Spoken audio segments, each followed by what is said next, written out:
Good morning, good afternoon, good evening, wherever you're listening from. My name is Michael Francis, and I am a seeker of truth. Let's begin. First, I want to start off the reason why I am starting this channel is because I felt very led by God, by Elohim, to read through the Bible from Genesis to Revelation and give little bits of my insight, things that I've picked up along the way with my walk with the Lord. To give you a little history, a little background of who I am and where I came from.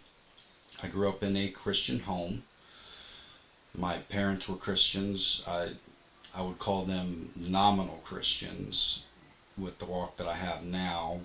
Not to say that they're not saved or anything like that, but very on the surface, not really branching out and discipling the way I see should be done anymore. My grandparents were Christians on my father's side, and grandparents on my mother's side not so much. So I got both worlds going on growing up.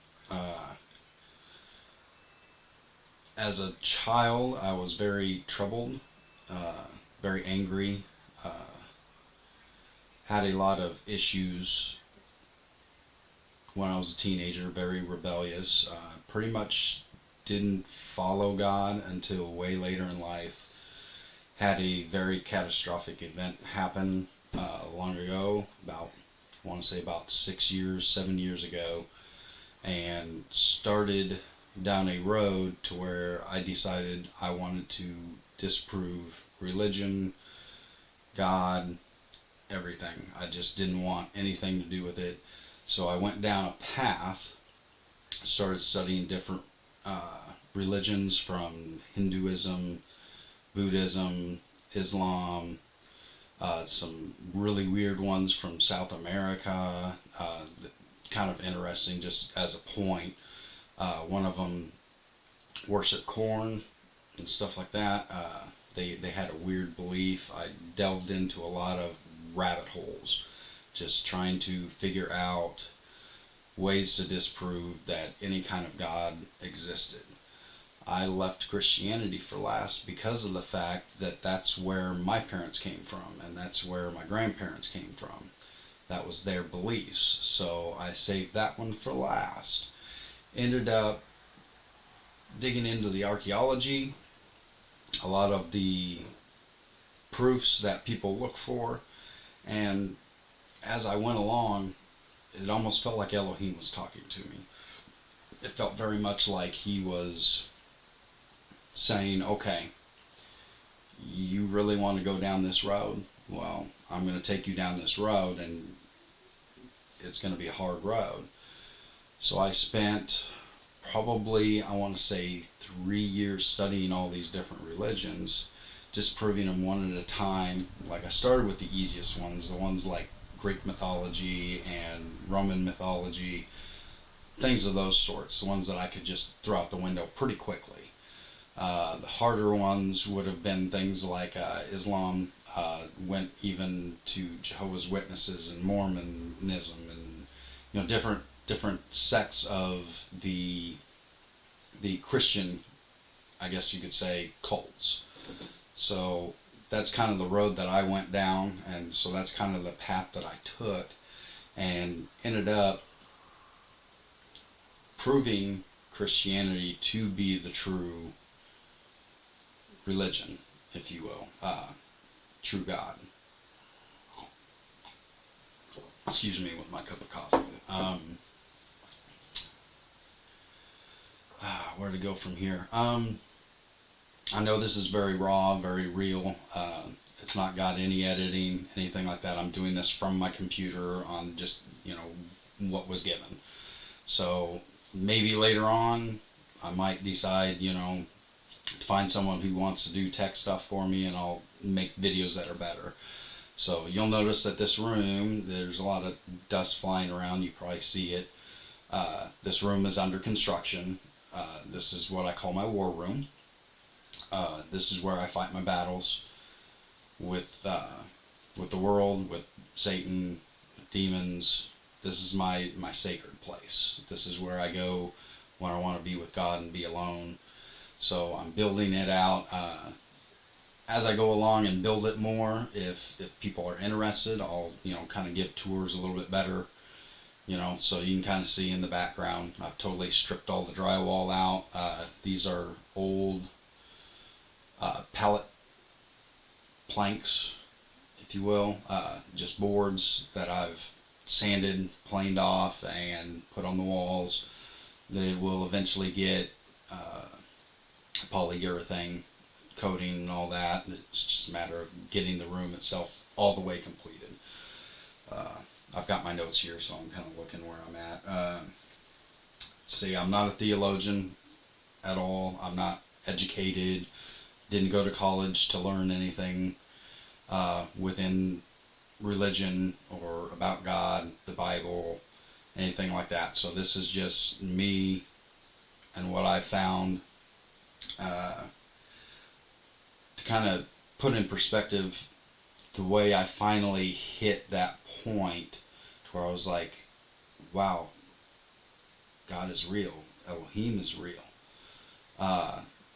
Give a shout out to Voddie Baucham. I was listening to sermons at this point, and he had a sermon called Brokenness, and it made me realize just how broken and how messed up I was, how angry I was, how hateful I was, the things that I was doing, in essence destroying my own life. So shout out to him.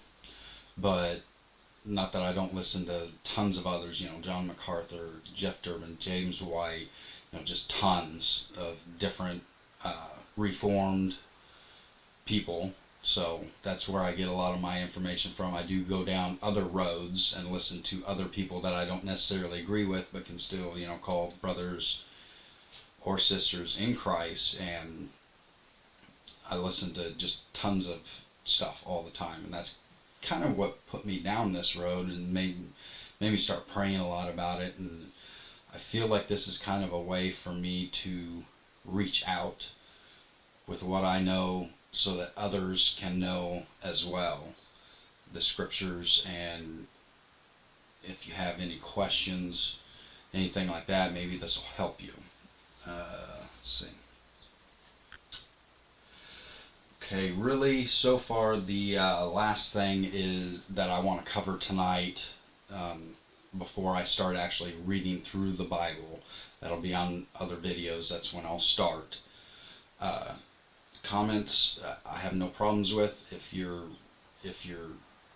kind and loving with it, and hey, if you see something that you're like, hey, this isn't really biblical, and you're trying to help me understand, because I'm learning too still, then let me know. I have no problems with that. However, if you're going to be, in essence, as the trigger word goes, a troll, you're going to be mean, you're going to be hateful with it, and anything else like that, I'll just take you off my channel, block you off of it, remove you. Beautiful thing is, from what I've noticed with content creators, is a lot of them will say, you won't even know that I removed you. So you'll be having the conversation by yourself and thinking that other people are listening, and they're not. So just be polite, be kind. If I'll take kind rebuke, no problem. But if you're just gonna start a bunch of drama on my channel, I'm not gonna do it. You're gonna get booted really fast. So the next video that I give will be starting with Genesis 1. So that you know what I'm reading through. The translation, if you know me, then you'll know that I'm a big translation nut. I love getting all different kinds of translation. NASB, the King James, New King James, LB, I think it's LBV, the English translations, the New English Bibles, the NIV, all of them. But this is one that really got me, and I got it a few months ago, and I really, really love the way that it reads. And it's called The Scriptures. It's by a company called the Institute for Scriptural Research. Someone, I won't name them because they have their own YouTube channel, and he suggested it, and I went ahead and thought it was weird, but I was like, you know what, I'm going to give this a try. And I really, really loved it because it brought back a lot of the proper names for Yahweh, Elohim, Yeshua. Places and names are brought back to the way the original Hebrew named them. So it may read a little weird and you may get a little bit lost because you're like, okay, where is he getting this? Because like as an example, just Jesus to Yeshua is a perfect example. You know, it substitutes the actual names. You know, it doesn't use Peter, it used Cephas. It doesn't use Paul, it used Shaul. It doesn't use Moses, it used Moshe, which is the original way it was written in the text. So that's what their goal was, is to get back to the original writings. So that's kind of what I'm going off of. If you're following along, you might want to get one if you want. If not, then understand that your translation might be a little bit different from mine. With that, I'm going to give you guys a good evening. Let's see, make sure. So next time I'll be in Genesis 1. Till then, may Elohim shine on you. Good night.